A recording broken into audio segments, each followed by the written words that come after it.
If you are building .NET APIs the old ways with controllers, attributes, and tons of boilerplate code, you need to see this. Back in 2021, Microsoft introduced minimal APIs with .NET 6, and it quickly became a game changer for how we write APIs. With every new version of .NET since then, they have been adding more and more features to make minimal APIs even more powerful. Today I'm going to show you why minimal APIs are absolutely transforming the .NET development and why major companies are already making the switch.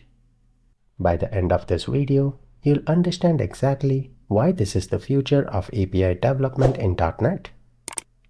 But first, let's take a look at the traditional way with controllers.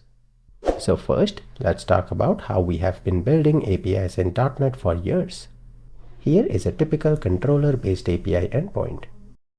You can see we have inheritance from the controller base class, we have attributes everywhere, and we have dependency injection in the constructor.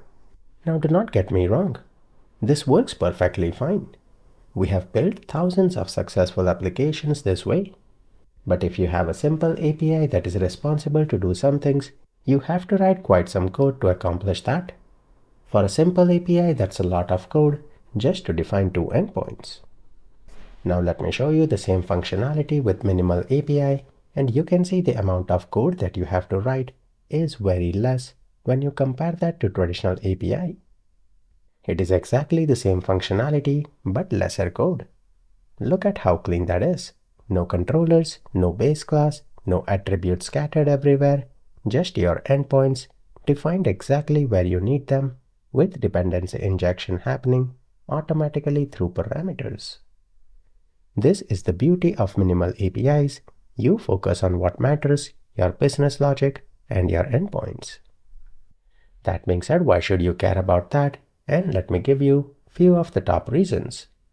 The number one is you have to write significantly less code to achieve the same results. That means faster development, easier maintenance, and fewer places for bugs to hide. Then minimal APIs have less overhead, and Microsoft has optimized them from the ground up, and the benchmarks show that they are faster than traditional controller-based API. Whether you're building microservices, you want each service to be lean and focused, and minimal API are perfect for this without any unnecessary framework weight.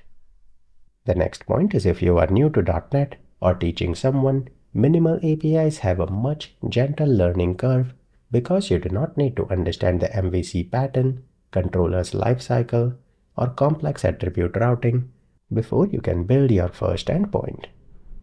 And the last one is minimal APIs align perfectly with the modern cloud-native development patterns. They are designed for containers, serverless functions, and distributed systems. Before I show you where traditional APIs still have their importance, I need to address something that is really important.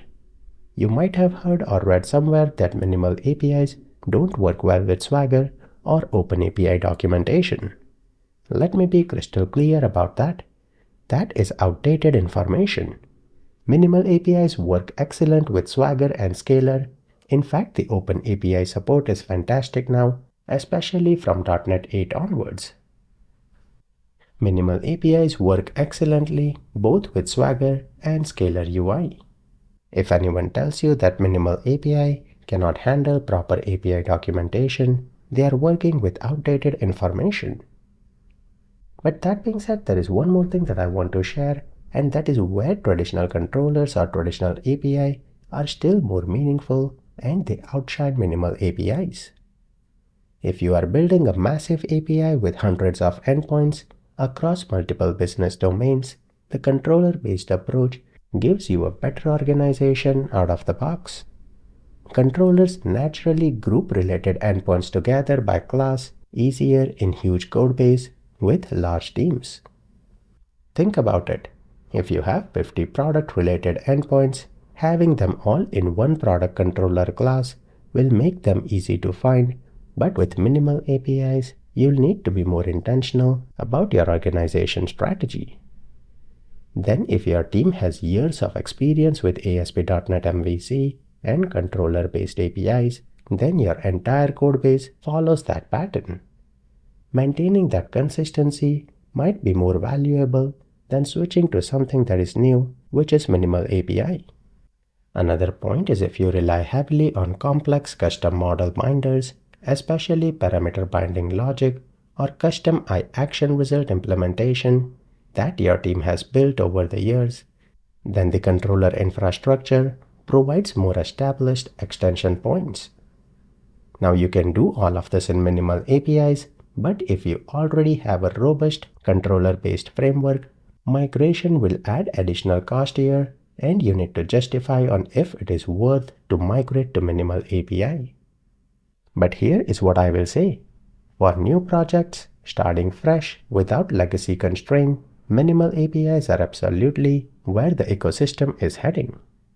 Now I know what some of you might be thinking. Can minimal API handle complex scenarios?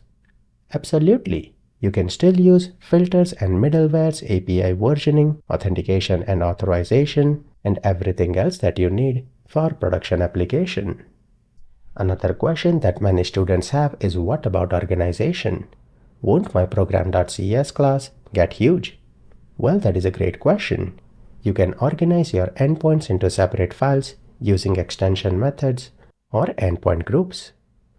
And final question that I want to address here is, should I migrate my existing APIs to minimal API? Well, not necessary. If you have a working controller-based API, it is fine to keep it that way. But for new projects, I would highly recommend you look at minimal APIs. In order to show the example here, you can see on the left side we have a traditional API controller, and on the right side we have minimal API controller. You can see where we have to accomplish the same things. You will notice much less code if you compare minimal API with traditional API. It is the same functionality, half the code, and more readable. Minimal APIs are faster, cleaner, and easier to learn, and perfect for modern applications. And yes, traditional APIs still have their place in certain scenarios, but for most new projects that are not large-scale projects or large-scale APIs, minimal APIs are the clear winner. If you want to master minimal API and build production-ready applications, I have created a comprehensive course that covers everything from Entity Framework core integration, authentication with .NET Identity, API versioning, DTOs, filters, and much more. The link for that course is in the description below. And if you found this video useful, smash that like button and subscribe for more .NET content. If you are already using minimal APIs here, drop a comment and let me know if you are on Team Minimal API or Team Controllers. I would love to hear your thoughts on this. That's all that I had for this video, and I hope I will see you guys in the next one. Till then, happy coding!